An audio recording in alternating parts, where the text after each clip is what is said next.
Good afternoon and happy Saturday. I am glad to be here with you live on this great day. We're enjoying some beautiful weather here where I am in eastern Pennsylvania. It's a gorgeous, gorgeous day outside, 70 degrees, sunny. I'm going to be doing some gardening after the live stream. So thank you everyone for coming in and hanging out with me today. Thank you, YouTube. Thank you, LinkedIn. Thank you. Where else am I? Facebook. Yeah, so I cross-stream across all of those platforms. Hope everyone got the notifications coming out. I've been trying to make sure that I post onto some of my social media that, hey, it's 2 o'clock and we're going live. So excited to have you all here today. So let's just go ahead and we'll get ready and do our live stream. I already see some questions coming into the chat. So let's go.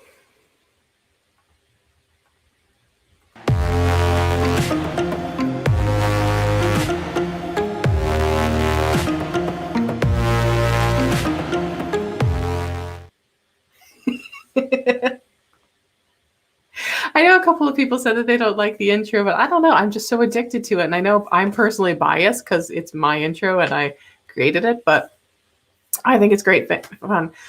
So I'm excited to be here today to take some questions. I already saw some coming in the chat, but I have a couple other things I want to talk about. And then also go over some insights of just generally, what's been going on. So I've been working on some webinars. One of the AHIMA chapters in Pennsylvania reached out and they're like, hey, can you do some webinars for us? So I'm putting some stuff together for them and I'm hoping to get that done this weekend. It's been tough this past week or two for me.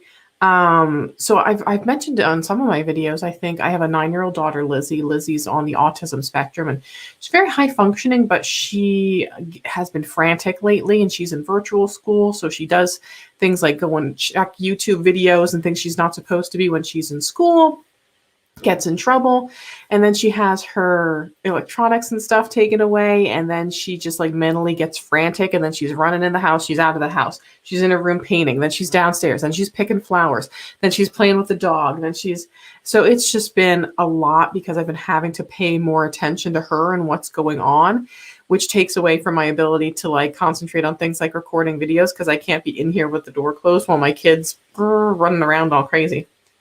So I'm really looking forward to getting back to normal. She had to go to school and still has to go to school every Wednesday for the next few weeks, just for a few hours to take the state testing. And 47 days from now, she will finally be able to go to summer day camp. And I am very much looking forward to just that normal feeling. It's funny how I dropped her off for just to go to school for a couple hours. And I'm like, oh, I remember this. I remember feeling like it's just like a normal day. I get up, I put my clothes on, I take my kid out to the school, and then I don't have to worry about her for a couple of hours. So it's tough. So feel free to say hi in the chat. I already see a couple of people in here. Janelle says hello, hello, hello, hello. Hello to you, Janelle. Good morning. Isabel, she's sitting for her test day, June 12th. Good luck to you. I hope you do really, really super well. Hello from Chicago. Hello, Veronica. Good to see you here. Excited. Janelle says, is there a discount for members if we'd like to enroll in one of your courses on your website? So you just missed the Hip Week discount. I had a 20% off for Hip Week, and that just expired maybe a day or two ago. But I do have a code for the CRC preparation that I have. It's YTCRC sale, and that's in one of my videos. I'll put it in the chat here. And that is one that takes 25% off, 20% off for the CRC preparation course that I have. But right now I'm not running any other promotions except for, I think, some of my affiliates that I have. Hello to Hosey. Hello, Nuala. Sorry, I'm probably butchering some of your names here. Hey, Nicole. Hey, Larissa. Great to see you all here today. Hello from South Carolina. Oh, Southern California. Southern California. You probably have way better weather than I do here today. That sounds like it's a much better place. Deborah, hello from Michigan. My CPC test is August. This is my 5th attempt. Oh my gosh, that is tough.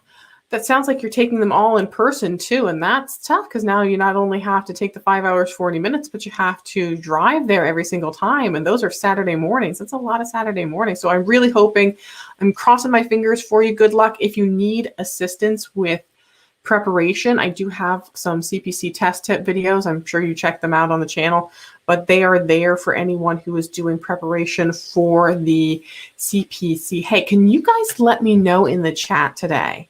So I just changed some settings on my computer. There was some concerns last week that my audio video was out of sync, and I figured it out. There was an update to my camera software.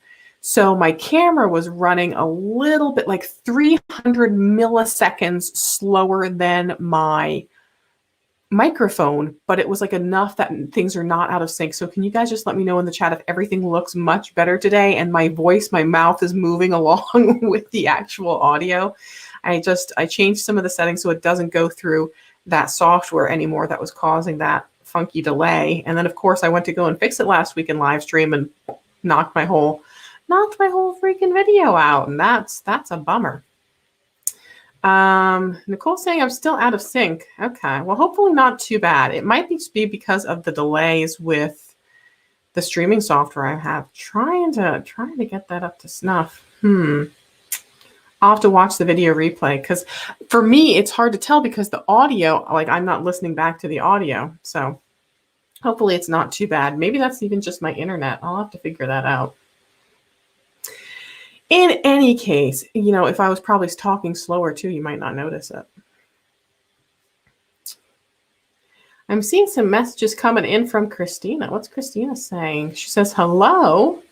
And then I see, as long as things go well, I will be starting May 3rd. Christina, are you starting on a new job? Are you starting on coding classes? Are you taking your exam? Let me know. I'm really interested. Yeah, I'm glad it's not too bad out of sync, but I'm, like I said, I'm trying to work with it. Maybe I've got it like streaming at too high of a level or something. The other thing is I'm also using, I'll have to check some other stuff out because I'm using a virtual camera and that might be doing it as well. Christine, oh, you're starting your program with Career Step. Good luck. That's awesome. That is awesome, awesome, awesome. So yeah, the other thing I wanted to mention is I got this new chair. So I've just been using like a standard, I think it came from IKEA, white chair for the past year. And I don't think it hasn't fixed my slouchy posture, obviously. But now I have to, this is so funny, this chair, this is the lowest the chair goes. And my monitor, like the top of my monitor is like right here. So it's way below where my eye level is and I can't sink my chair any lower. So I wound up having to order a new desk, and I might wind up reviewing this for the channel because it is a really cool desk. It's kind of expensive, but it is bigger than the one I have right now. So I don't know if you can see it too much in the side camera. So the new desk that I ordered is L-shaped like this, but instead of having this like notched out corner here where I like go to open up my book and then it's hanging off the edge, it's going to be filled in that corner, and it's a rising desk. So I'm probably not standing that much, but it'll be good for me to like, just for ergonomics sake, to lift it up. And instead of it coming out like to where it is now, it's wider. It's going to come out to like here.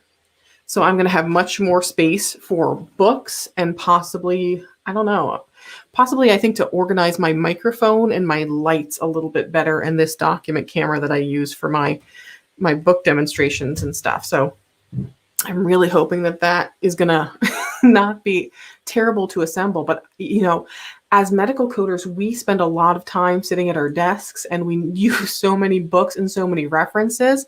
I mean, some of us have them digitally and those are great. And it's funny. Someone asked me the other day about, do I have my books on ebook or do I use the paper books? I actually, my CPT have both. I have my CPT in ebook in case I'm like not up here and I just am like sitting on my couch with my Chromebook or out somewhere I can access it through Amazon Kindle, because the AMA moved the entire AMA bookstore onto Amazon now. So they no longer sell directly through the AMA. Everything goes third party through Amazon. And so I ordered I ordered the CPT book for 2021 through Amazon Kindle, but I don't know. I like that for having that easy, quick reference, but I still just like my paper books. And another funny thing I was thinking about paper books, I only just realized this myself. So I've been looking into more AHIMA information recently because I've always been certified through the AAPC, but I start getting questions from people who are like, well, I was thinking about getting certified through AHIMA. I heard I can't write notes in my book for the AHIMA exams, which is way different than the AAPC. So I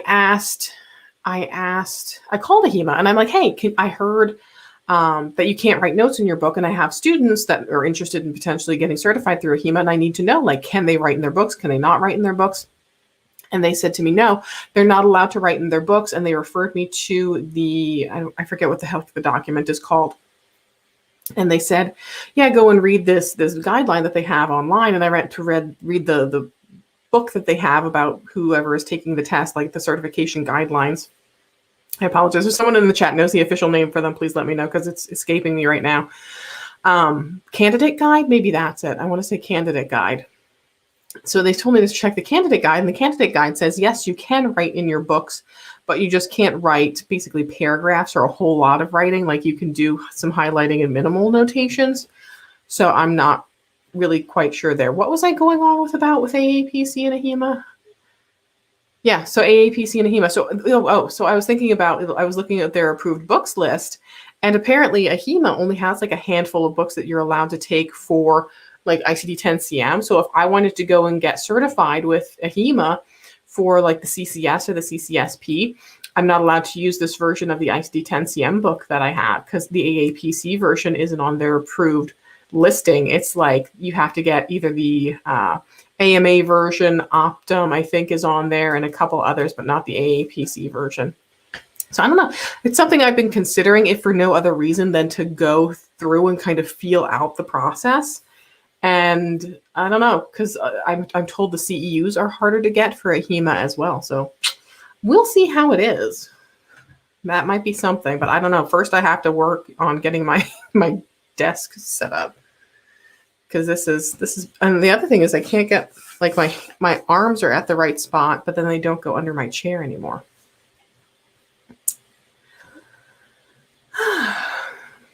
So this question's coming in from DG. Hello, Victoria. Wondering, with you doing projects, do you need to have error and omission insurance?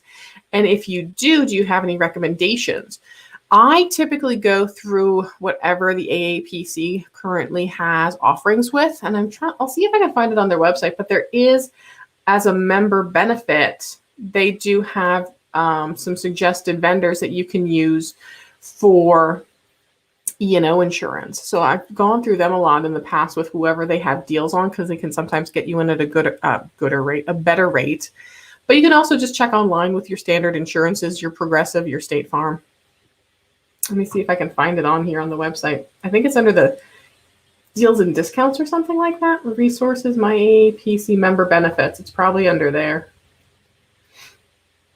I'll see if I can share this. Let's see.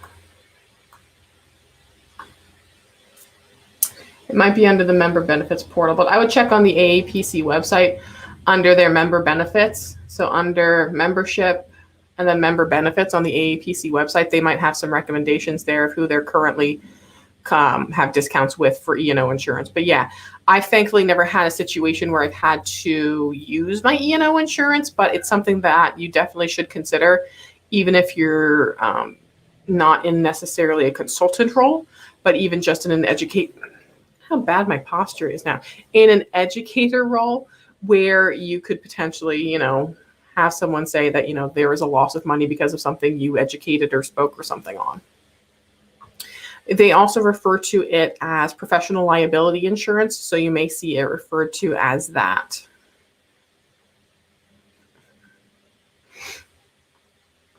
Nuala says, the E&M is driving me mad. Let me tell you, honey, you are not alone. E&M drives everyone mad, especially now with the changes.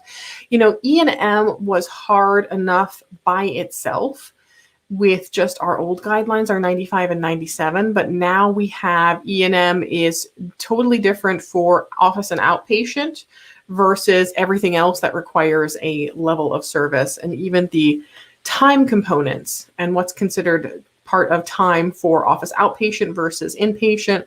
And then when you start getting into like the nitty gritty stuff where you're more in the billing end of it and you have to deal with incident to and split shared, which involves billing for physicians for services that were rendered by a advanced practitioner, like a physician assistant or CRNP, that's where it really starts getting some crazy stuff in there. Natasha, how are you doing, Natasha? Tell me how you're doing today. It sounds like you are probably having a very, very good afternoon from what I hear.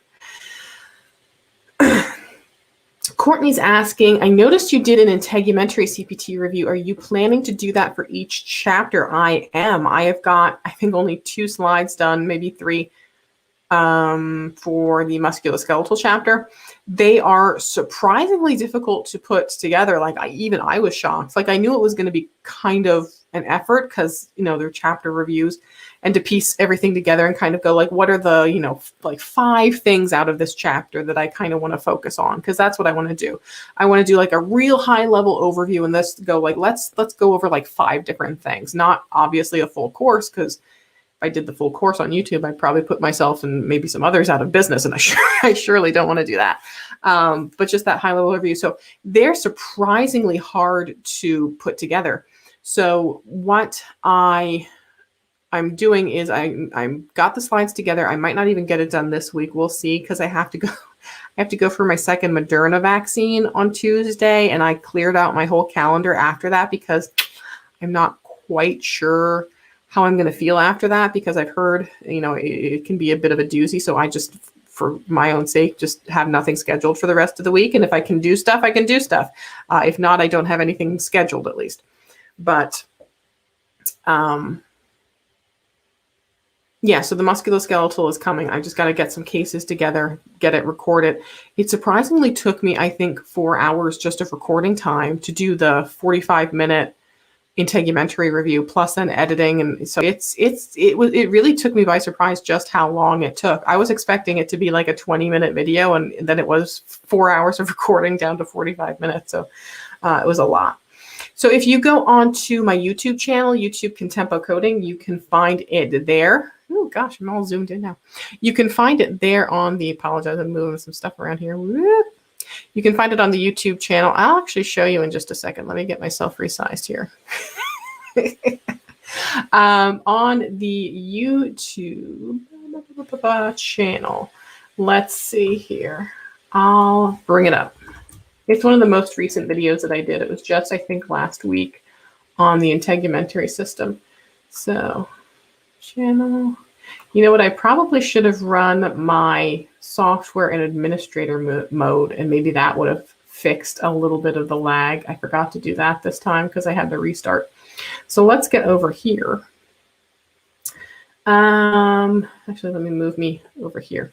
So on the YouTube channel here, this is, and I haven't started the playlist yet because there's only one video so far, but this is the medical coding review for the integumentary system. So it's just a high level review of skin stuff, and then some cases where we just kind of look at the case, piece it all together, and they're put together like you would see on the CPC exam, because I'm just gearing it more towards that because it's more kind of CPC exam prep-ish. So a little chunky review of some of the types of questions, some similar questions that you may see there on the exam. And then musculoskeletal obviously is next on the list.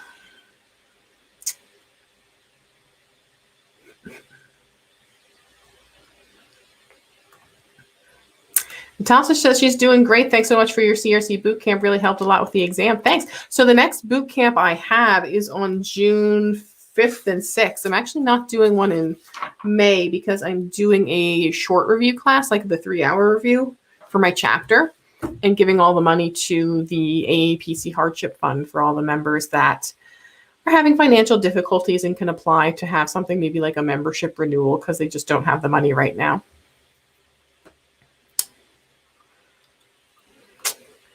Carolina, I'm glad you came into the live today to ask your question because I saw you, I don't remember if you emailed or messaged or something and I didn't get to it yet. But you're getting into a leadership role and will interact with a lot of physicians and practices directly as well as code besides the book, any help or recommendations. So yeah, that's great. So I think this is a huge, huge field that's growing right now with professional fee coders that now are working with physicians, looking at a lot of their ICD-10 submitted codes and their documentation, seeing if those are matching up, because there's so many commercial carriers that are now developing different types of bonuses and incentives that they can get through making sure that they're hitting quality metrics, part of which includes their HCC coding, and they don't want to lose out on all those additional, potential bonuses and stuff they could be getting. So they're hiring more coders now to work in-house and look at their documentation and make sure their diagnosis coding is up to snuff, versus in the past, a lot of risk adjustment jobs have just been working with commercial carriers. Now we're seeing a big transition into having teams working in healthcare organizations with the providers, which is fantastic. So practicing, I do have a lot of CRC specific information on the YouTube channel. There's a CRC, if you don't have your credential yet, and I apologize, I can't remember if you do or don't, but there's CRC exam prep stuff on my website. I have a whole ICD-10-CM coding guidelines video where a lot of it is really me reading it through, which people love when they're like commuting and stuff and they can just listen to me reading the guidelines to them, or while they're, I guess, falling asleep at night. But then I do interject every now and then when I have something I can contribute and go, oh, like this and this and this and this and this. And it's a whole playlist, and I can actually show you that. So another cool thing I can show you here on the channel is that there's playlists. So if you hit this button here that says playlists, there is, those are my, oh my gosh, it's showing you my secret playlist now too. That's embarrassing. But the playlists that are on here are, let's see, ICD-10-CM medical coding guidelines. So there's a big full playlist there on the channel that you can watch. That's all the guidelines, and it starts with kind of like a general one. And then, but yeah, that Sherry Poe Bernard book, that is fantastic.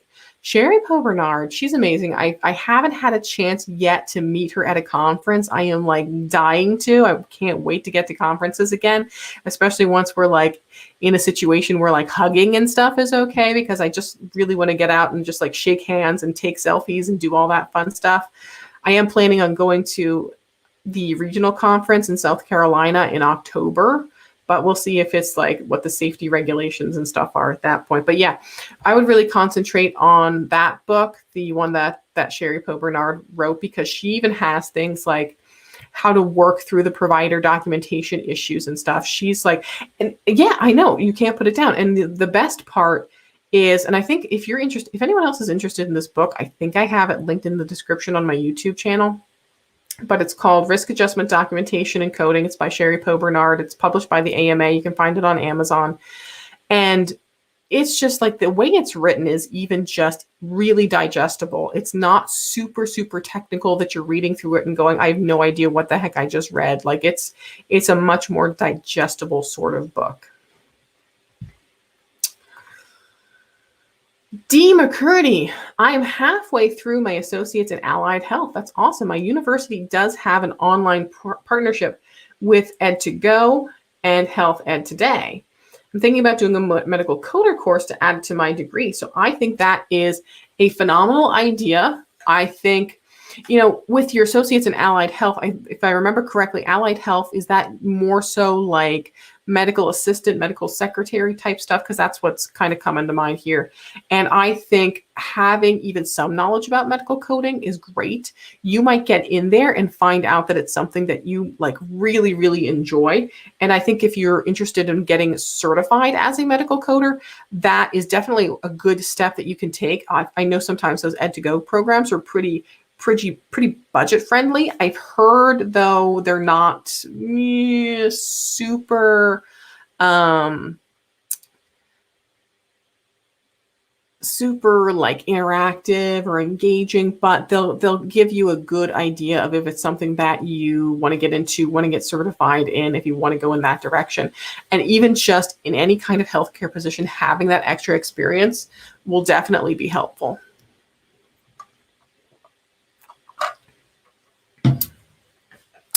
Nicole's asking, is there a wound care coding book and where can we buy it? You know what? I saw someone recently, let me look it up.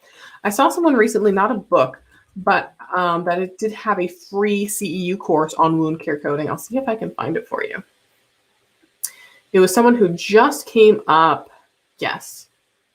I'll put it in the chat. This guy has a free CEU course that he's doing for wound healing, hyperbaric oxygen therapy for professional fee coding. I'm linking it. I don't know if this is going to go through LinkedIn. If not, DM me and I'll get you the link for it, because I'm not sure if it will post comments to LinkedIn, but I can kind of show you over here real quick if I can get it over. And I just saw this in one of my groups the other day, but yeah, he has a free course that you can do on wound care coding. So that might be something that you can look into.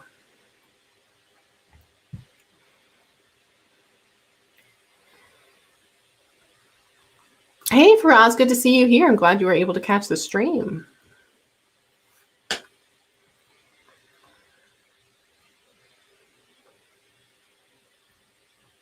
And yeah, for those of you that are interested in the book we were talking about, I think I have it. I think I have it linked below. If not, it is definitely on my Amazon store, and it's on any videos that I have about the CRC.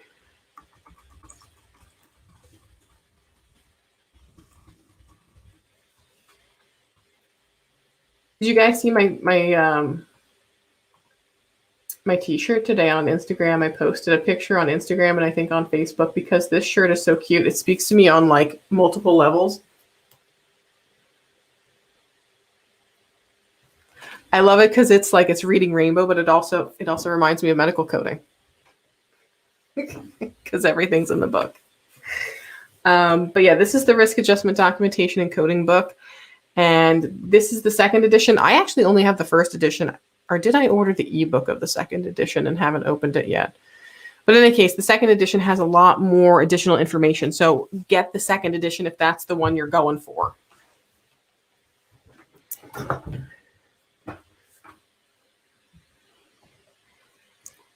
Da, da, da, da, da, da, da. I love this shirt too, JG.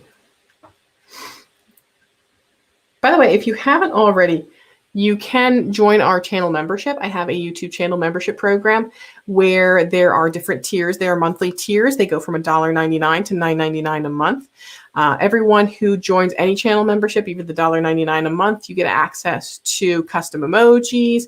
You get members only community posts. There are some courses that I have on my website where I basically took this information that I have on YouTube, stuck them in a course, and you can get CEUs then for answering after you finish a question for them for the AAPC CEUs.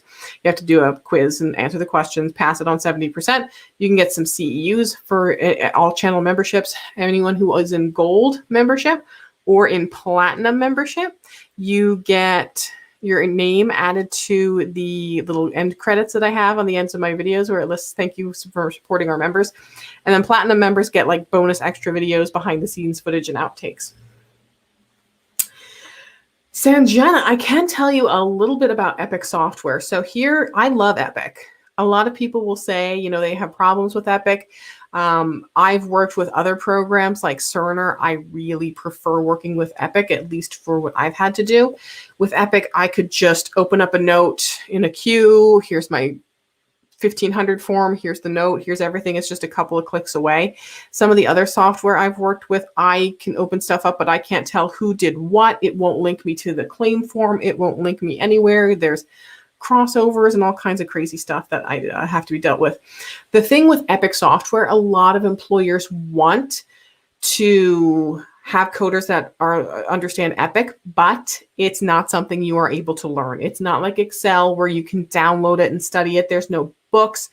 You cannot learn Epic any other way than by either getting accepted to go to Epic headquarters if they will train you, or by an employer actually training you on the software. So it's not something that you can independently learn. You have to learn it on the job because they're very like secretive about their software.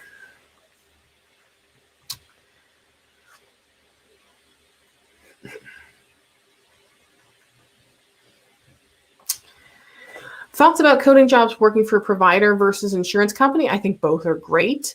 Either way, look at the benefit packages too. So some of your more private providers, they might not have as good of a benefit package as far as like if they're a hospital employee, or a large insurance company are going to have really, really good benefits. I found that larger organizations, even though they're maybe a little bit more strict on you, that maybe they'll say you have to clock in within 5 minutes, you have to submit your time off within X amount of days in advance. The benefits are usually better. The last organization that I worked at, I think they started you out, because it was a huge organization, started us out with like 3 weeks of paid time off. Plus we got personal time. So it was like an additional several days of personal time. And if we didn't use them within the year, they would cash out the personal time for us. So that's one of the things to think about too. Like the smaller organizations, you might have more flexibility with them. They might not be as strict. Larger organizations, they might be more strict, but you're going to have more, potential perks. A lot of times things like matching for your retirement plans and that kind of thing. But as far as working with providers versus working with insurance company, I've not worked with actually as on the insurance side before, but some people have made the switch and they've really enjoyed it. Let's see what else. Christina says, I failed my CPC test. I got a 64%. That's close. That's pretty close. Like you only have to get up like 6% more to get to a passing grade. My proctor offered a job at the hospital where I took the test. I'm at the final stages of the hiring process. Well, good luck. There's a lot of organizations that I'm seeing more and more that they will hire like entry level more type positions for coders that have had training and are in the process of getting certified. And then they'll say, oh, well, we want you to be certified at least within a year of you being hired. So there are some that do have that flexibility. And if you found someone that's willing to get to, like, I cross my fingers for you. I hope you get in.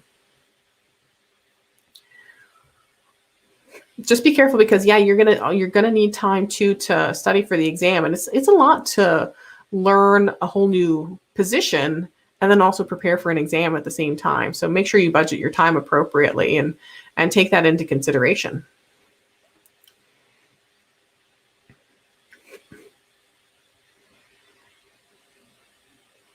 Sanja's asking, will you make any videos on Epic software in the future? Maybe some basics. I really can't. I don't have access to Epic anymore.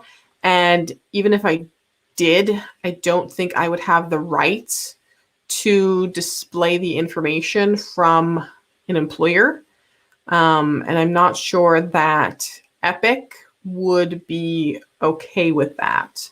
That is an idea to think about. I mean, I don't think I have any strings to pull at Epic, but if I ever figure that out, it's something I'll see if I can do. Janelle's asking, thank you. I'd like to do an externship. Are those voluntary or paid? It really depends on the organization. Most of the ones that I have seen in the past have been voluntary. So most internships that I've seen have been unpaid. I know there's some organizations out there that do paid internships, but they're a little harder to come by. They are out there. They're just maybe harder to come by. Paul's asking, how many outpatient charge, or are you saying operative charts or outpatient? I'm not sure which one.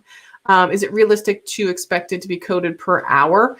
That really depends on a lot of different things, especially within your organization. So if I have to pull paper charts, if I have to go into multiple systems, if I am putting in patient demographic information myself versus just I have a queue and I'm going click, click, click, type in my codes, look them up, that can really depend. The AAPC has, I think, some information on their one of their salary surveys on some standards. I think AHIMA does some studies on productivity standards as well, but let's see what I can find. AAPC productivity standards. I think it's a little bit outdated. It was like in 2019. But let's see what I've got here that I can pull up. Oh, that's older. That's 2008. That's not what I'm looking for. That is, let's see. Because there are a couple of benchmarks out there, but there's not like super standards because of all of the variables that can be out there. Yeah, outpatient charts. Okay. But and again, that even depends on kind of what you're coding, because a neurosurgery chart or a interventional radiology chart for me would take a lot longer than if I was coding, you know, a preventative exam or a minor office procedure. And I can't seem to find it. Let's see here.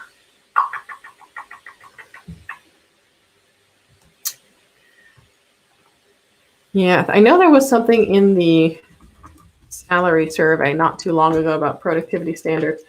I think a lot of the organizations that I've seen in professional coding have been like 12 charts or 12 CPTs in an hour. It really depends.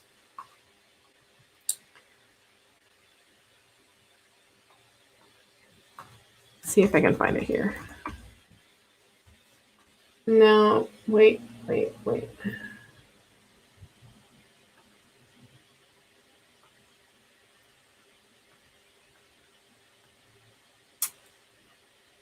Production standards. Okay, so here's one thing I found.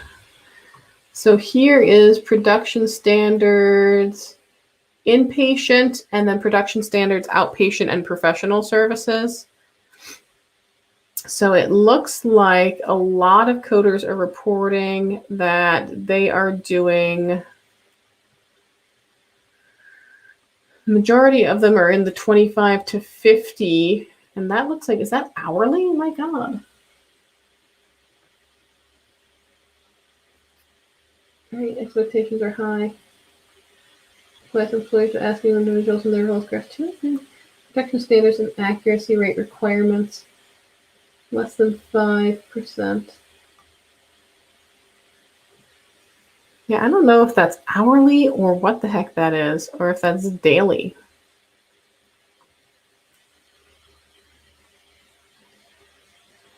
Per day. Okay. So most of them are doing 25 to 50 per day. And I'll link this to you guys too if you guys want to take a look at that. I'll drop it in the chat.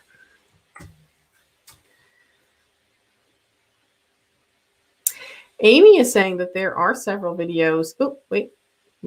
There are several videos for tutorials for Epic on YouTube. So yeah, just check around on YouTube and see if anyone else has some, because I don't have access to do any. If I wish I did. Oh, let's see. What else have I got here?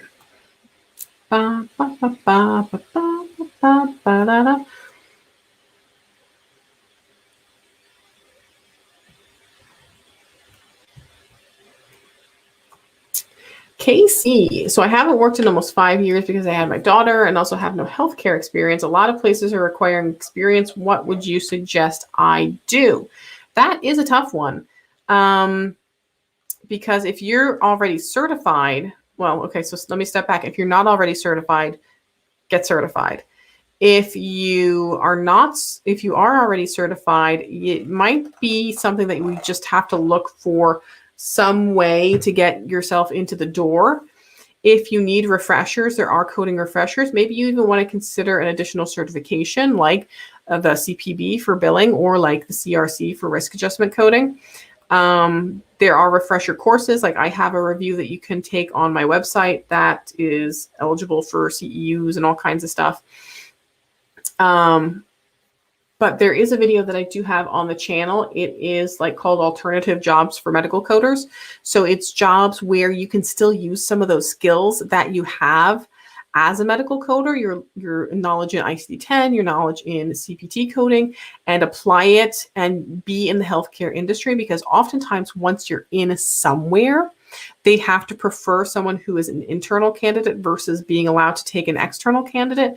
So even if you're just doing pre-authorizations and you're looking at what the provider said he's doing, matching it up to a CPT, calling the insurance company saying, hey, this patient has these diagnoses and we need to do these procedures. Can you authorize that?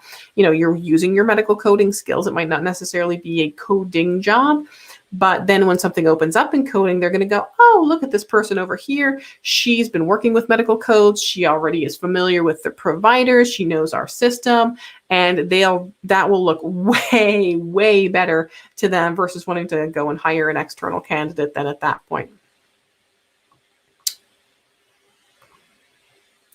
Janelle's asking for this, taking the CPC exam. I am going to do it at home via webcam. Okay.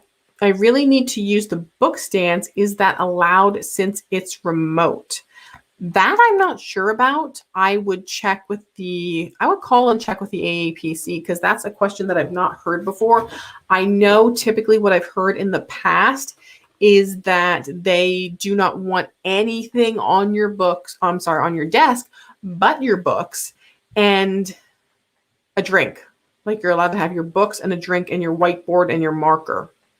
So as far as will they let a book stand, that I'm not sure about. I would want to say yes, but I'm not the one who makes the rules. So if they say no, then I can't really do anything about it. Corin, yes, I did get your voice text on Instagram. I was just listening to it right before the stream, so I will get back to you soon. I'm going to go gardening right after this. And then maybe after that, I'll have some time to get into some of those DMs and stuff.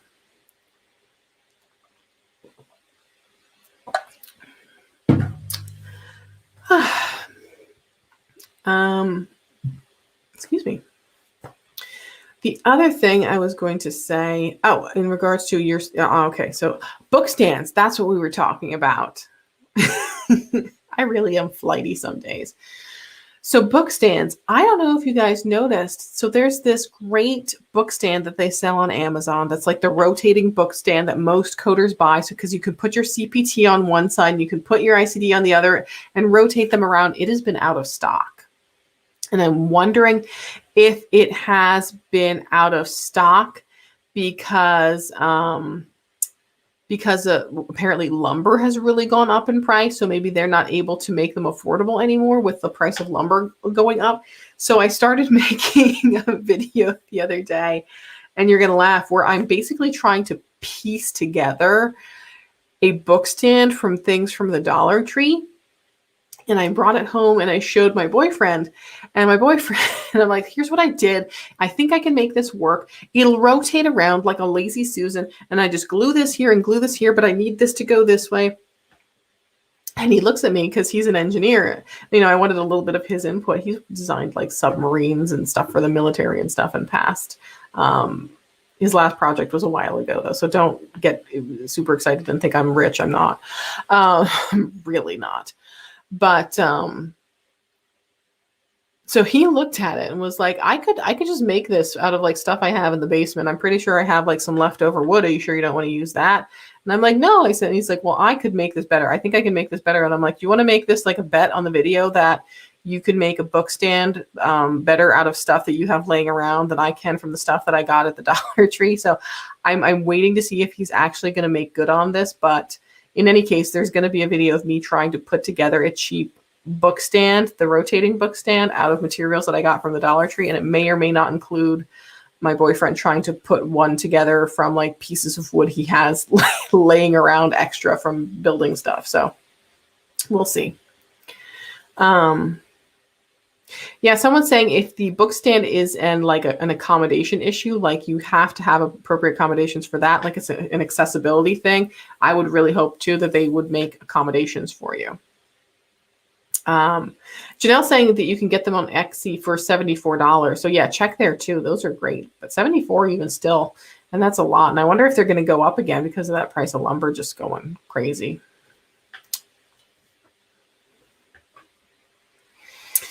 Mary Ellen. Hello, Mary Ellen. She's asking, can you write any notes in your book for your CPC exam? Yes, there are a couple of things that you can write there's a lot of stuff you can write in your books for your CRC exam, but there's a couple of things that you cannot write in your books. And if you go into Google and just type AAPC exam FAQs,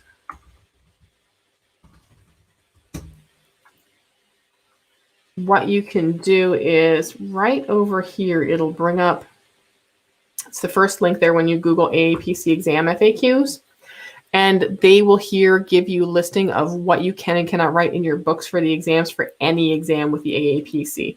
And basically what it says is that you should bring your current year's books, and what is allowed in your books is that you can write handwritten notes as long as they pertain to daily coding activities. What you can't do is write chunks of your study guide in there, questions from the study guide, questions from your practice exams.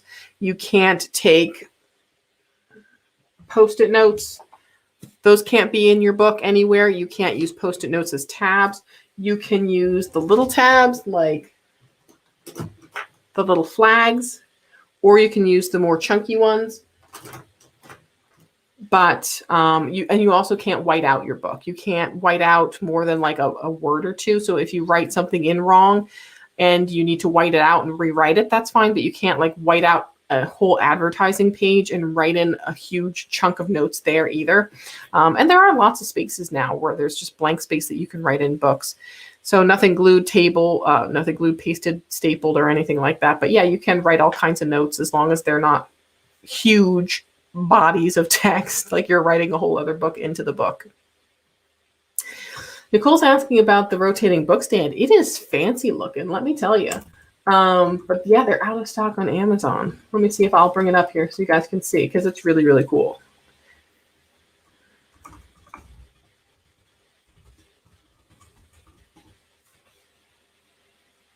And there really aren't like any other rotating book stands on Amazon that I can find. Like they're all here. The other ones that they have, they don't rotate. They're just like one-sided. But this, like it rotates back and forth. So you can put, see, you can put your CPT book on one side and your ICD-10-CM book on the other and just flip it around. And it holds them open in place, which is really, really cool. And it's usually on Amazon around like $100. Look, that's actually what they have on this picture, I think, is the CPT and ICD-10-CM books. But it's so cool.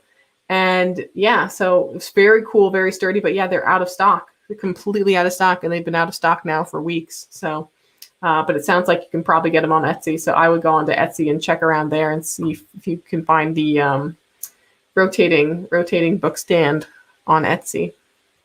But it's just cool. I don't have one because I don't have enough room. People want to get the book stand that I have sometimes, and this actually is not good for practical coding. I have it here because I do live streams and it's more decorative, like, oh, look at my cute little ICD-10-CM book sitting here. But if I wanted to open this up because of this bar being here, I can't, like, I'd have to basically go like this. And then if I want to flip my page, I can't because the bar being there. So it's not a good thing for like practical coding if you're flipping pages back and forth. But you could get something more like one of these ones here for that kind of purpose. Oh, I just lost access to my Facebook account. Hold on one second. Reconnecting.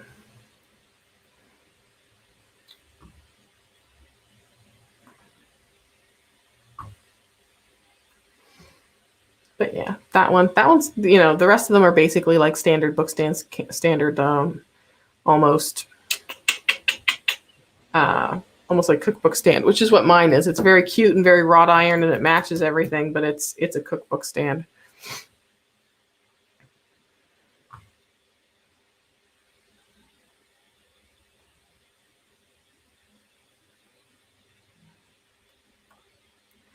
I have a question. Do you think it would be hard for a 62-year-old to start from scratch in this field? I know nothing, but I'm a quick learner. I don't think it would be hard, but you just have to keep in mind that you have to start with the basics. So if you've not worked in healthcare at all and you don't know medical terminology, at the very very base, you need to learn medical terminology, not to the degree that a nurse would need to learn it, not to the degree that a doctor would need to learn it, but you want to be able to, if you see something that's not correct in a note or a medical record of some sort, and you have to send an email to the provider, you want to explain appropriately, you want to have appropriate communication and know the basics of medical terminology to be able to communicate.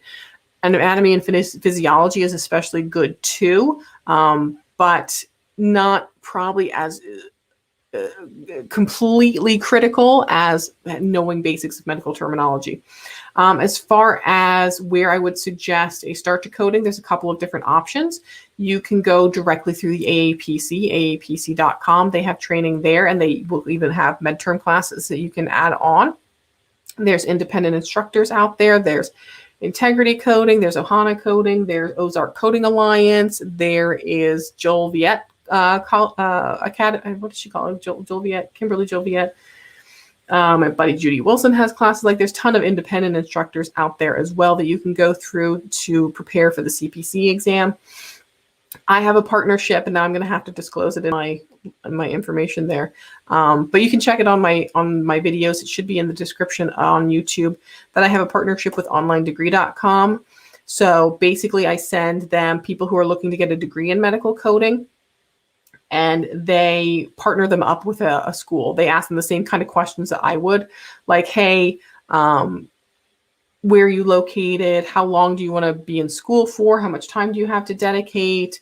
Do you want to go completely, online? What certification? What day? So a lot of the questions that I would ask. And then they help them match up someone with a appropriate school.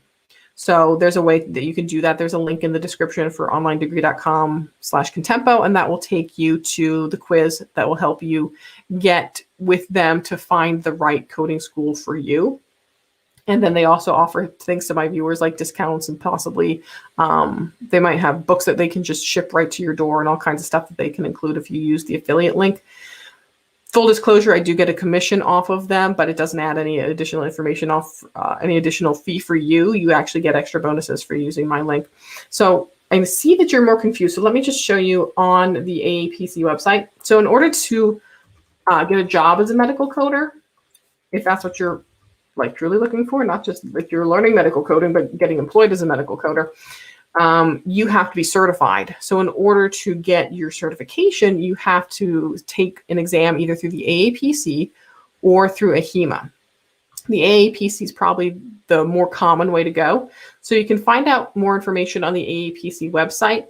Here's their certification, the CPC. That's the most common one that people get. It's the one that's most widely desired by employers. And you can get all of their studying and information through them. And then they also have licensed instructors that teach basically the same sort of curriculum, but their own kind of twister version on it usually. So you can prepare right through a certification through there. And then they also have add-ons to get medical terminology and stuff, because you have to understand medical terminology in order to do medical coding. It's not like a programming language. It is something where you're just basically taking medical records and medical documentation, translating them into a code.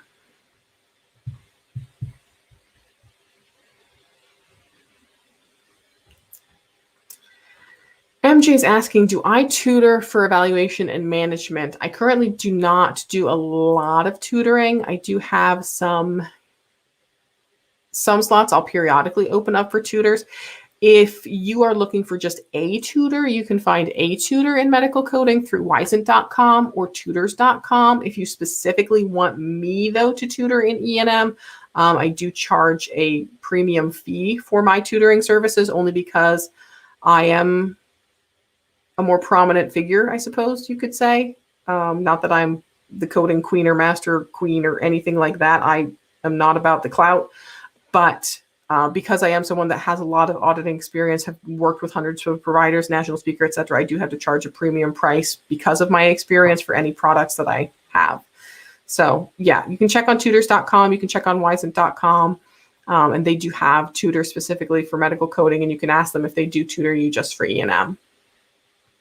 And Amy's mentioning the AAPC does have payment plans. So if you want to go get your certification from the AAPC, get that CPC certification, yeah, they have payment plans now. I think they do still run some sort of credit approval for them, but they do have payment plans.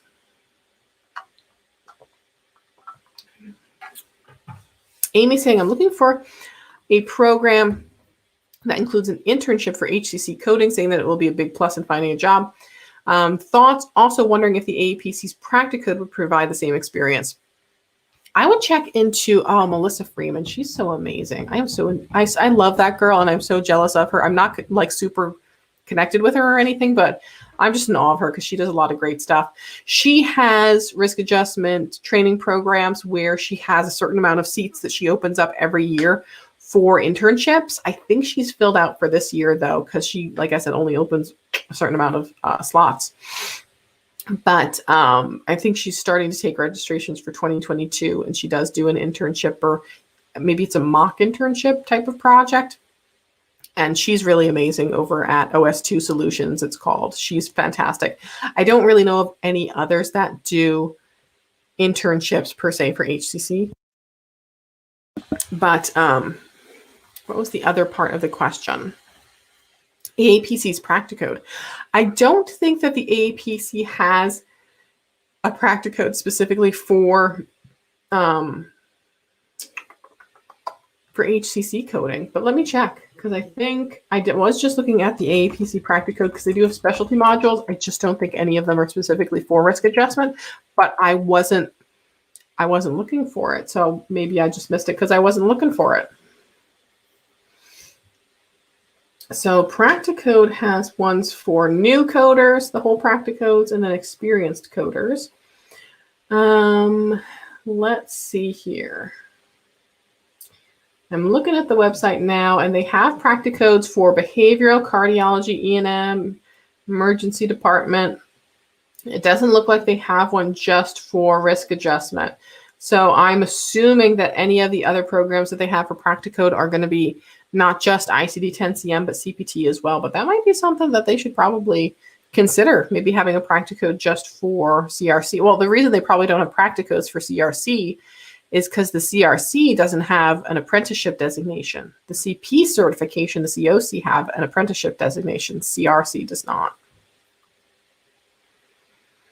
Amy is saying, I'm struggling with learning the CPT codes. They don't make it easy, right?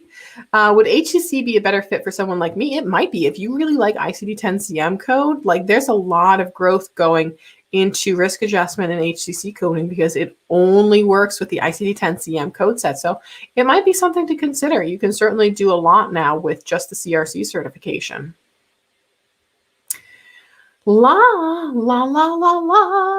Is there a demand on CDIP? Right now I'm registered for the CPPM. CPPM, for those of you who don't know, Certified Professional Practice Manager. And then it's CPC, Certified Professional Coder, and then CCSP, which is these, I never get these AHIMA ones right, Certified Coding Specialist Provider Based, and get what they require to be applied for the CDIP. So the CDIP is the Certified Documentation Improvement Practitioner through AHIMA. I'm starting to see it really surging. As far as the demand, I'm not sure about. I know I've definitely seen a lot more people going for that certification. It is, from what I understand, a lot more clinical based. There's a lot more clinical knowledge that you have to have for those types of certifications. As far as the demand, I'm not sure. My friend Brian Cooey over at Medical Coding Geek, he might know some more information about that. I think he has his CDIP, or oh, what's his name that always supports everyone no matter what, and it's just so sweet and wonderful. Oh, it's the gentleman with the respiratory disorder. He's so fantastic. He's just always just supports the hell out of everyone. I can't think of his name right now, and I feel really bad about that. It's escaping me. I feel terrible now. But in any case, but yeah, any other credentials you can get, if you're interested in getting more credentials, get more credentials. As far as if they're in demand right now, you know, trends change. There's some credentials that I looked at a couple of years ago and was like, you know, and now people have them and they've just grown in popularity and are much more widely demanded. Nicole, the CDI certificate. So there's a couple. There's the AAPC only has the CDEO, which is their outpatient, Certified Documentation Expert outpatient based. The AHIMA has a lot more gear towards documentation improvement and CDI. So they have coding credentials. They have, well, not coding credentials, but credentials for certified documentation improvement practitioner. They have, and that's I believe inpatient based. So it's much more inpatient based. And that has, we can even take a look at it if you guys want to. I'm almost at time, but we can go over. I don't mind. AHIMA, CDIP. And AHIMA has much stricter regulations about their requirements for some of their credentials than the AAPC does. The AAPC is like, yeah, we'll take whoever, but you might not do very well if you don't have appropriate training. AHIMA has some stricter regulations. So if you look on their CDIP requirements, it says here that you have to have an associate's degree. You have to hold a CCS, CCSP, RHIT, or RHIA. The RHIT is you have to have an associate's degree. RHIA, I think you have to have a bachelor's degree in order to even have those credentials or be eligible for those credentials. And then it says, while not required, the following are recommended. And it says like 2 years of CDI experience, an associate's degree, med term, human anatomy, pathology, pharmacology. So there's a lot more clinical knowledge that I think would be beneficial for some of the AHIMA certifications. But yeah, so you could technically, it looks like, have your CCSP and be eligible for the CDIP or the CCS. Let's even see. I'm not even sure actually what they test you on for that. What is the exam? Apply for the exam. About the exam? Let's see here. Passing score, 6 domains. So they test you on clinical coding practice, leadership, record review and documentation clarification, CDI metrics and statistics, research and education, and compliance. Sounds like a lot. Hey, Paula Neary, thanks for coming into the stream. I'm going to actually stay on. I might do a little bit of an extended stream today. My kiddo's over with her grandfather today, which is great. I only just recently got the availability to now like have my kid go to her grandparents because everyone's been vaccinated and so forth.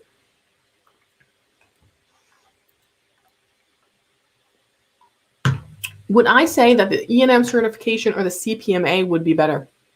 CPMA. I'm actually not quite sure what's going on with the E&M certification this year because of the changes with office outpatient.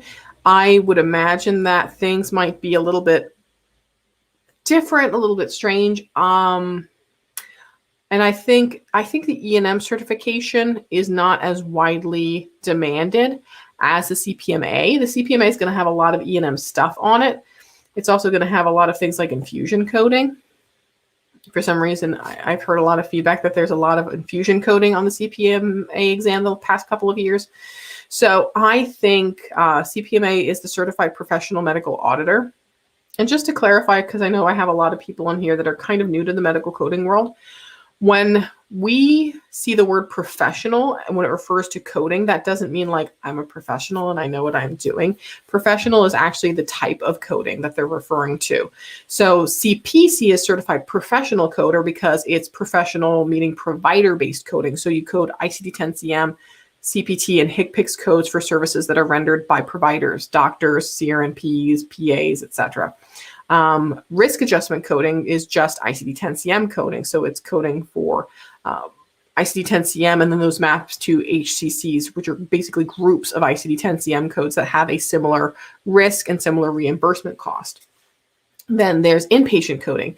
Inpatient is for patients who are formally admitted to a hospital and they have an inpatient stay. So they're in the hospital, formally admitted, and now we're coding for their use of all the hospital bed, the nursing staff, the medicine that we're giving them, all the, everything that they're consuming, the tissues in the hospital, et cetera, et cetera, et cetera, combining them all into like a DRG. I don't do inpatient coding, so I apologize if I'm not like 100% correct on this. It's on the list, but those certifications for inpatient coding have ICD-10 PCS, which is the procedural coding system.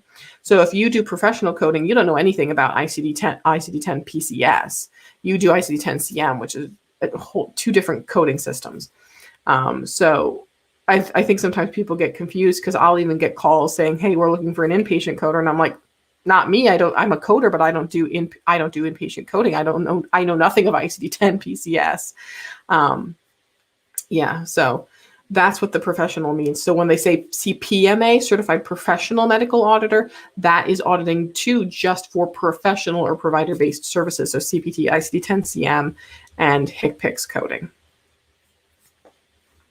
But I would definitely go with the CPMA. I think there's a lot more shift in the medical coding field to the auditing realm. And I think having the CPMA in your back pocket, so that when an auditing position opens up, or even just reviewing a lot of E&M charts, if that's what you like, that you'll have that at the ready, that you're not going, oh, well, I thought about getting my CPMA, but that didn't, it sounds way better to employers if you go, hey, I have my CPMA, I have already demonstrated that I have a certain proficiency in medical auditing.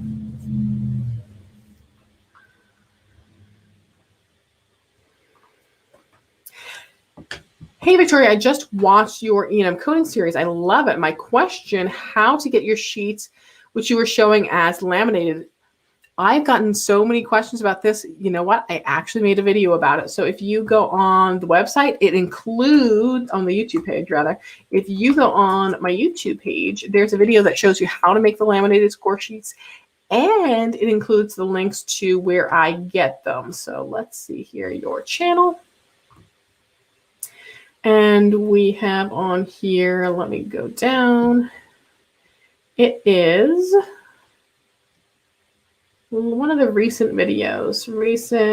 There's a big picture of me holding up the score sheets on it. And it's pink. I actually, let's go to videos and see if we can find it there. I actually was working with a pretty prominent YouTuber that I have a membership with. And he was helping me try and get this thumbnail a little bit cuter looking. But that's the video here. And it's medical coding tools, how to make laminated reusable E&M score sheets. And then down here, after my merch stuff, in the video description, this is where I have all of these stuff that how to make them. The laminated, the scorecards themselves, the laminator sheets, the dry erase markers. Some people just use sleeves for like the little clear sleeves that you put in 3-ring binders. But I use all the ones here on the Novitas website because they're my favorite. If it'll scroll down, I'm probably like bogging down my entire CPU right now. But these are the ones that I use. So the most common one is the E&M, the 1995. And then here are the specialty exams. And then, you know what? I'm not sure. I have to check now if I did the AMA ones in there. So the AMA is a little bit different. Let's see. The one that I made, oh, I don't. I have to update this. Thank you for bringing that up because I do need to update this now with the AMA. So let's check. I think I can find it in Google. Google. My best friend, Google. AMA.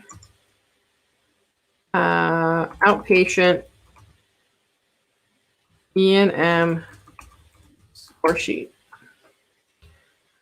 Let's see if it's there. That's Novitas. That's AMA. It used to be linked right here, but I'll update the video description and I'll get it in there. It used to be like the top link that you would click, and now it's not even that. Oh, come on. All right. I'll update it though, because usually if you Google like AMA E&M score sheets, it comes up. Oop, I'm getting laggy. I bet my boyfriend's sucking up all my internet juice right now. Nicole's saying that facility inpatient coding is in big demand. It is. And I personally find it a lot more complicated than professional fee coding. I know some people have differences of opinion of that, but I personally, like, I can't code. I can't code ICD-10 PCS. I could not calculate a DRG if my life depended on it. I've only ever worked in CPT, ICD-10, CM, and HCPCS stuff. I've worked with like hundreds of providers, done audits for tons of providers, but not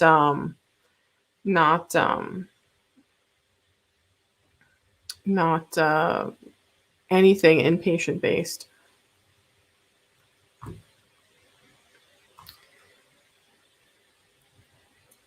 All right, I'm going to take one more question because I'm actually a little bit over. because I know I saw a bunch that came in. Susan Keene, thank you for joining channel membership. I really appreciate that. That is amazing. Woo, I need to get some sound effects. I used to have one. I don't know why it's not coming on because my streaming setup is so touchy, but usually there's like a thing that's supposed to pop up right here with like SpongeBob, and he's supposed to dance. And I don't know why my dancing SpongeBob is not right here right now. I was hoping maybe he'd pop up. He's not. But thank you, Susan Keene. I really appreciate you joining channel membership. Let's see, last one. I'm going to take one more question.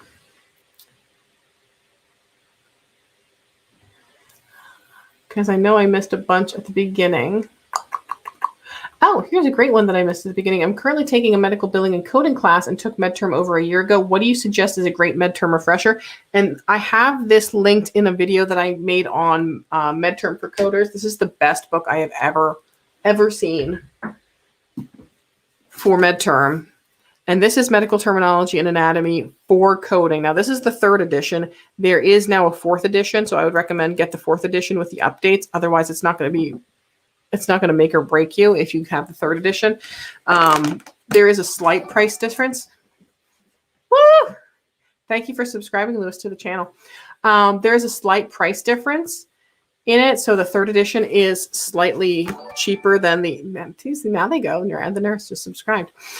This one is slightly cheaper, maybe $20, $30 because it's now the older edition. But it gives references to ICD-10-CM. That is hysterical. That is absolutely hysterical. Nothing goes off the entire time. Now I'm like, where the heck are my alerts? And 50 of them pop up. That is too funny. Now I have to get rid of where did it go? Hide the current comment. This book is on Amazon. It's phenomenal. They give references to like specifically CPT coding, ICD-10-CM, ICD-10-PCS. So they even have in here like guideline alerts. I can even show you here real quick. I don't want to show you too much because I don't have the rights to this book, but just a little sample-y size. So here you can see in here, like there's a CM guideline alert where it talks to you about some of the different guidelines that they have in these ICD-10 codes. And they give, CM code alert. So it's really geared towards specifically medical coding. It's on Amazon. If you watch the video that I have on MedTerm, how to learn MedTerm as a coder and the different resources that are available, there's a link to it there. It's on Amazon. It is superb. Absolutely amazing. So I'm going to head out, you guys, because I have some plants that I'm going to try really hard not to kill in the process of getting them in the ground. Cross your fingers, wish me luck. I don't always have the best outcomes with my hanging baskets because they're in like super, super shady areas. I will see you guys next time. I'll be back here next Saturday at 2 p.m. But until then, you guys, you just keep on coding on.